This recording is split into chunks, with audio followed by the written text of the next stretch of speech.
Hi viewers, எல்லோரும் எப்படி இருக்கீங்க? நான் நல்லா இருக்கேன். கௌசி குக்கிங்லேருந்து உங்கள் கௌசி தான் பேசுகிறேன். நான் இன்றைக்கி என்ன செய்ய போகிறேன்னா, மலைக்கு எதமாக காரசாரமான சூப் வீட்லேயே ரொம்ப ரொம்ப ஈஸியாக செய்யலாம். பாருங்கள், நீங்கள் சூப் அங்கே வெளியில் போக தேவையில்லை. வீட்லேயே இந்த சூப் ரொம்ப ஈஸியாக செய்யலாம்.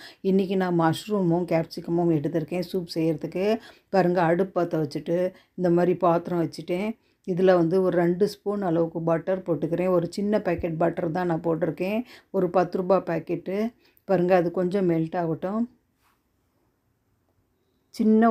ரொம்ப சின்ன வெங்காயம் எடுத்துக்கோங்க, பொடியாக கட் பண்ணிக்கோங்க. பாருங்கள், இந்த பட்டரில் போட்டு நல்லா வதக்கிக்கோங்க. வெங்காயம் ரொம்ப கோல்டன் ப்ரௌனாக ஆக தேவையில்லை, ஒரு கண்ணாடி பதத்துக்கு வந்தால் போதும். கொஞ்சம் சாஃப்டாக வந்துச்சுன்னா போதும். அது வரைக்கும் பாருங்கள், இந்த பட்டரில் நல்லா வறுத்துக்கோங்க. நான் பூண்டு ஒரு 6-7 பல் ரொம்ப பொடியாக கட் பண்ணி வச்சுருக்கேன். இப்போ நான் அதை போட்டுக்கிறேன். பாருங்கள், ரொம்ப பொடியாக கட் பண்ணிக்கோங்க. அப்போ தான் வாயில் அகப்படாமல் இருக்கும். அந்த சூப் குடிக்கிறதுக்கும் டேஸ்ட்டாக இருக்கும். பாருங்கள், நல்லா இதையும் வறுத்துக்கோங்க. இந்த பூண்டு நல்லா வாசனை வர வரைக்கும் நல்லா வறுத்துக்கோங்க.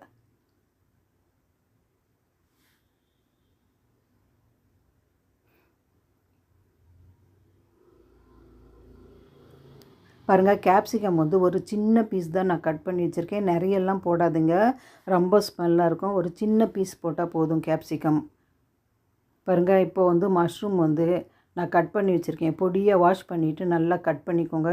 உங்களுக்கு பெருசாக வேணாலும் கட் பண்ணிக்கோங்க. ஆனால் சூப்புக்கு சின்ன சின்னதாக போட்டிங்கன்னா இந்த சூப் குடிக்கிறதுக்கு ரொம்ப டேஸ்ட்டாக இருக்கும். பாருங்கள், நல்லா கட் பண்ணிவிட்டு பாருங்கள், நல்லா இதையும் போட்டு நல்லா வதக்கிக்கோங்க. இப்போ இந்த சூப்புக்கு தேவையான உப்பு நீங்கள் பார்த்து போட்டுக்கோங்க. நீங்கள் கடைசியாக போட்டாலும் சரி, ஃபஸ்ட்டே போட்டாலும் சரி. பாருங்கள், சூப்புக்கு கொஞ்சம் உப்பு கம்மியாக பிடிக்கும். உங்களுக்கு தேவையான அளவு போட்டுக்கோங்க. நீங்கள் எவ்வளோ செய்கிறீங்களோ அதுக்கு தகுந்த மாதிரி போட்டுக்கோங்க. பாருங்கள், இதை நல்லா வதக்கிக்கோங்க. பாருங்கள், தண்ணி விடும் மஷ்ரூம்லேருந்து. இப்போ நல்லா வதக்கிட்டு இப்போ இதுக்கு தேவையான 2 டம்ளர் தண்ணி போடுறேன். இந்த மஷ்ரூம் கொஞ்சம் வேகட்டும். கேப்சிகம் கொஞ்சம் கிறிஸ்பியாக இருந்தாலும் டேஸ்ட்டு நல்லாயிருக்கும் சாப்பிட்றதுக்கு. பாருங்கள், இந்த மஷ்ரூம் வேகிற அளவுக்கு நான் தண்ணி போட்டுக்கிட்டேன். மஷ்ரூம் ஒரு கொஞ்ச நேரத்துலேயே வெந்துடும், ரொம்ப நேரம்லாம் பிடிக்காது. பாருங்கள், இது நல்லா கொதிக்கட்டும். அது வரைக்கும் நம்ம ஒரே ஒரு ஸ்பூன் கார்ன்ஃப்ளோர் தண்ணியில் மிக்ஸ் பண்ணி வச்சுக்கலாம். ஒரே ஒரு ஸ்பூன் அளவுக்கு போட்டுக்கோங்க. ரொம்ப அதிகமாக போட்டால் ரொம்ப திக்காக வந்துடும், நிறைய வந்துடும் சூப். உங்களுக்கு எத்தனை பேர் நீங்கள் சாப்பிட்றீங்களோ அதுக்கு தகுந்த மாதிரி நீங்கள் ஒரு ஸ்பூன் போட்டிங்கன்னா ஒரு 4 பேர் அளவுக்கு வரும் இந்த சூப்பு. பாருங்கள், நல்லா கொதிக்கட்டும். அது வரைக்கும் நம்ம கார்ன்ஃப்ளோர் கொஞ்சமாக கரைச்சி வச்சுக்கலாம். பாருங்கள், நான் கொஞ்சமாக தண்ணி போட்டு கரைச்சிருக்கேன். இப்போ இதில் போட்டோன்னா நல்லா திக்காயிடும். அதுக்கப்புறம் உங்களுக்கு தேவையான தண்ணி மிக்ஸ் பண்ணிக்கோங்க. பாருங்கள், கொஞ்சம் நேரம் ஒரு 10 நிமிஷம் வச்சேன். இந்த மஷ்ரூம் நல்லா வெந்துடுச்சு.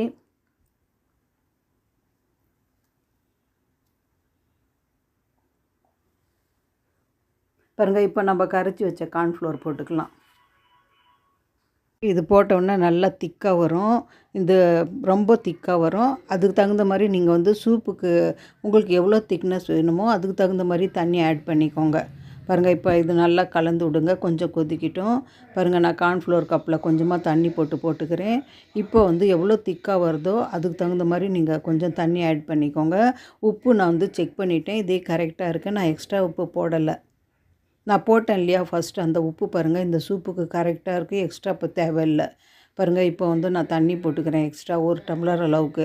ஒரு அரை உங்களுக்கு எவ்வளோ திக்னஸ் வேணுமோ அதுக்கு தகுந்த மாதிரி அட்ஜஸ்ட் பண்ணி நீங்கள் தண்ணி போட்டுக்கோங்க. பாருங்கள், ஒரு 5 நிமிஷம் நல்லா கொதிக்கட்டும். உங்களுக்கு ரொம்ப திக்காக இருந்துச்சுன்னா இன்னும் கொஞ்சம் தண்ணி கூட ஆட் பண்ணிக்கோங்க. பாருங்கள், எனக்கு இது கரெக்டாக இருக்குது இந்த அளவுக்கு. ஏன்னா நம்ம கொஞ்சம் ஆறுச்சினாலும் கொஞ்சம் திக்காகிடும் அந்த சூப்பு. அதனால் பாருங்கள், கொஞ்சம் ரொம்ப தண்ணி மாதிரி வேணால் கொஞ்சம் தண்ணி, கொஞ்சம் இது மாதிரி பாருங்கள், நான் எடுத்த மாதிரி இருந்தால் போதும். இதுதான் கரெக்டாக இருக்கும் நம்ம சூப் குடிக்கிறதுக்கு. பாருங்கள், கொஞ்சமாக கொதிக்குது.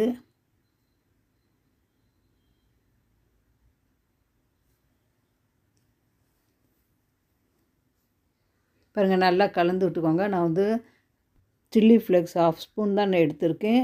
இது காரமாக தான் இருக்கும். உங்களுக்கு இன்னும் காரம் வேணுன்னா கூட இன்னும் கொஞ்சம் கூட எடுத்துக்கோங்க. நம்ம இன்னும் இதில் பெப்பர் பவுடர் வேறு போடுறோம். அதனால் காரம் உங்கள் குழந்தைங்க எப்படி சாப்பிட்றாங்களோ அதுக்கு தகுந்த மாதிரி, உங்கள் வீட்டில் நீங்கள் எவ்வளோ காரம் சாப்பிடுவீங்களோ அதுக்கு தகுந்த மாதிரி போட்டுக்கோங்க.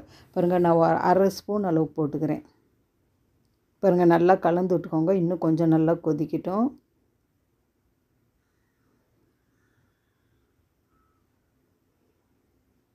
இப்போ கொத்தமல்லி வந்து நல்லா பொடியாக கட் பண்ணி வச்சுருக்கேன், வாஷ் பண்ணி. பாருங்கள் இதையும் போட்டுக்கலாம். கடைசியாக பெப்பர் பவுடர் வந்து நீங்கள் இதிலே மொத்தமாக ஆட் பண்ணாலும் சரி, அப்படி இல்லைன்னா அவங்கவுங்க காரத்துக்கு தகுந்த மாதிரி தனித்தனியாக மேலே போட்டு கொடுத்தாலும் சரி, சூப் மேலே நீங்கள் எப்படி வேணாலும் போட்டுக்கோங்க. நான் வந்து இதிலே நல்லா மிக்ஸ் பண்ணிக்கிறேன் பெப்பர் பவுடர். அது வந்து இறக்கிறதுக்கு ஒரு நிமிஷத்துக்கு முன்னாடி போடுங்க பெப்பர் பவுடரு. அப்போ தான் அந்த வாசனை நல்லாயிருக்கும். பாருங்கள் நான் 2 ஸ்பூன் அளவு போட்டுக்கிறேன் இந்த சூப்புக்கு. இது கொஞ்சம் தூண மாதிரி போட்டுக்கோங்க. அப்படியே போட்டிங்கன்னா பாருங்கள் கட்டியாக நின்றுடும். பாருங்கள் நான் போட்டது கொஞ்சம் கட்டியாக நின்று இருக்குது. அப்புறம் நான் கரண்டியில் வந்து தேய்ச்சி விட்டு கரைச்சிக்குவேன். பாருங்கள் அவ்வளோதான் சூப்பு. இப்போ வந்து கொஞ்சம் நேரத்துலேயே ஒரு நிமிஷத்துலேயே அடுப்பு ஆஃப் பண்ணிடலாம். பாருங்கள் பார்க்குறதுக்கு எப்படி இருக்குது. இதே சூப்பை வந்து நீங்கள் மஷ்ரூம் கேப்சிகம் இல்லாமல் உங்கள் வீட்டில் என்னென்ன காய்கறி இருக்கோ அதுவும் இதே மெத்தடில் நீங்கள் செய்யுங்க. ரொம்ப ரொம்ப டேஸ்ட்டாக இருக்கும். நீங்கள் சூப் வாங்க கடைக்கே போக தேவையில்ல. அதே டேஸ்ட்டில் வீட்டில் வந்து ரொம்ப சூப்பராக இருக்கும். நம்ம பட்டரெல்லாம் நிறைய போடுறோம், கடையில் எண்ணெய்லாம் போட்டிருப்பாங்க. இந்த மாதிரி நீங்கள் சூப் செஞ்சு பாருங்கள். நம்ம கொஞ்சமாக தான் செஞ்சோம் பாருங்கள், 4 பேர் சாப்பிட்ற அளவுக்கு வந்துடுச்சு. இப்போ ஒரு கண்ணாடி பவுலில் இதை சர்வ் பண்ணிக்கலாம். பாருங்கள் இதை வந்து நம்ம வந்து எடுத்து போட்டு மேலே டெக்கரேஷனுக்கு உங்கள்கிட்ட பட்டர் இருந்தால் கூட கொஞ்சமாக போட்டுக்கலாம். அப்படி இல்லைன்னா மில்க் க்ரீம் அந்த மாதிரி ஏதாவது கூட நீங்கள் டெக்கரேஷனுக்கு போட்டு கொடுக்கலாம்.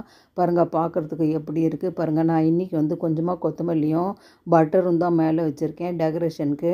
இது ரொம்ப சூப்பராக இருக்கும். சாயங்கால நேரத்தில் இதை வந்து மழை பெய்யும் போது நீங்கள் வந்து வீட்டில் இந்த மாதிரி செஞ்சு சாப்பிட்டு சூடாக குடிச்சு பாருங்கள். தொண்டைக்கு அவ்வளோ இதமாக இருக்கும். பாருங்கள் எப்படி இருக்குது இந்த சூப்பு. ரொம்ப நல்லாயிருக்கும். என் சமையல் உங்களுக்கு பிடிச்சதுன்னா கௌசி குக்கிங் சேனலுக்கு லைக் பண்ணுங்கள், கமெண்ட் பண்ணுங்கள், ஷேர் பண்ணுங்கள்.